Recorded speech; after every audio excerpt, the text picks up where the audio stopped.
If you're an international, you're probably thinking to yourself, why do these Indians every single year come in and go for so many H1Bs? Why can't they just stay in their own country? Why are there so many Indians in almost every part of the world? Canada, Germany, Australia, Ireland, you name it.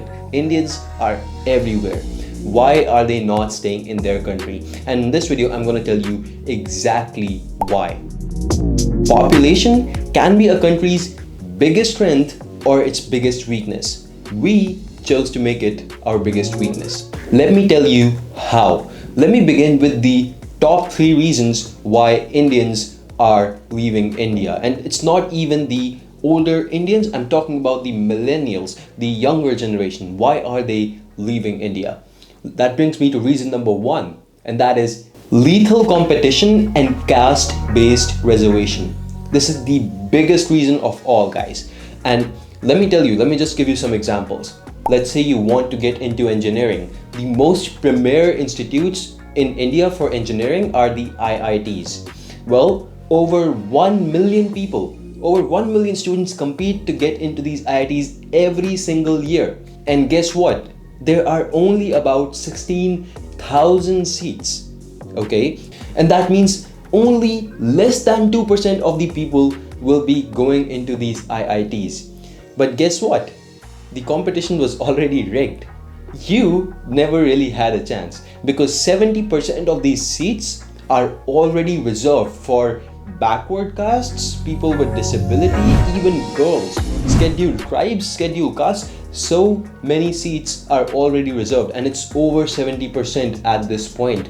So that means you never really had a chance if you're not from one of these backward castes, if you're not born in a family like that. Let's say that you don't want to be an engineer. Let's say you want to get into civil services. Well, in this case, almost 500,000 people compete every single year. And guess what? Only about 1,000 of these people are selected every year on an average. And there's reservation over here as well. Maybe you want to go for a government job. You want to work for the government in a reputed position. Well, guess what? There's reservation here as well. Let me tell you what reservation feels like. Reservation feels like studying really hard for a test for years and years and years.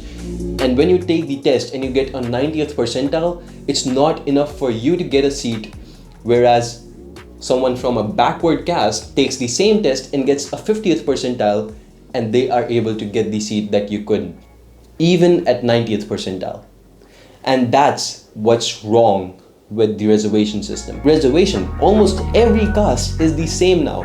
So if you're a general person and you're not from a backward caste, you probably have the same number of opportunities as someone from the backward castes.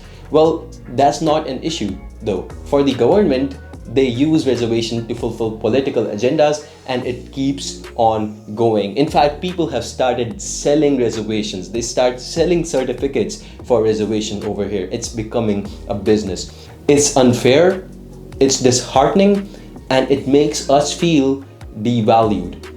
It's been going on for years, and we as citizens of this country are not able to do much to change it. Let me tell you about reason number 2, and that is low-paying jobs, poverty, and corruption. You see, in India, the supply, that is the amount of jobs there are way less than the number of people who are ready to do those jobs. So the demand is much greater than the supply. And what that does is people undercut the salaries. It just goes lower and lower and lower in most cases. Let me tell you the idea of a handsome salary. If you're a person from the US, you probably think somewhere around close to $100,000 per annum, right? Well, for Indians, it's somewhere close to $15,000 per annum. The reason is extremely low cost of living. And hey, that would be okay with us first off, because you earn less, but then you also have to spend less, right? No, because when you look at it from an international scale, maybe you have to visit another country, maybe you have to buy something like a MacBook, which is basically priced the same all over the world. In fact, if you're not from the US, it's priced slightly higher. Well, in that case, you will see that you fall short because again, the standard of living over here is just low as compared to the other countries, and you're earning less. And then on top of that, we have corruption. Don't even get me started on that, because you know what I'm talking about if you're from India. Point number 3 is few opportunities as well as the crab theory. And let me explain this point by just starting off with, I have seen PhDs sitting at home jobless, even though they would love to get a job, they're not able to do it. And that's again because the demand is much lesser than the supply. On top of that, the crab theory applies over here. Let me tell you what the crab theory is. If you put 3 or 4 crabs in a bucket, they can easily get out if they work together. But what they usually do is every time a single crab tries to get out, another crab just pulls it back down. And that's what is happening in India due to the competition, due to the population, and that's why people are getting out of this place. There's also some other minor issues that I want to tell you about. Half of the people, at least in India, are living in slums and dumps and unsanitary conditions. But guess what? We can work on that. All of that is okay with the youth.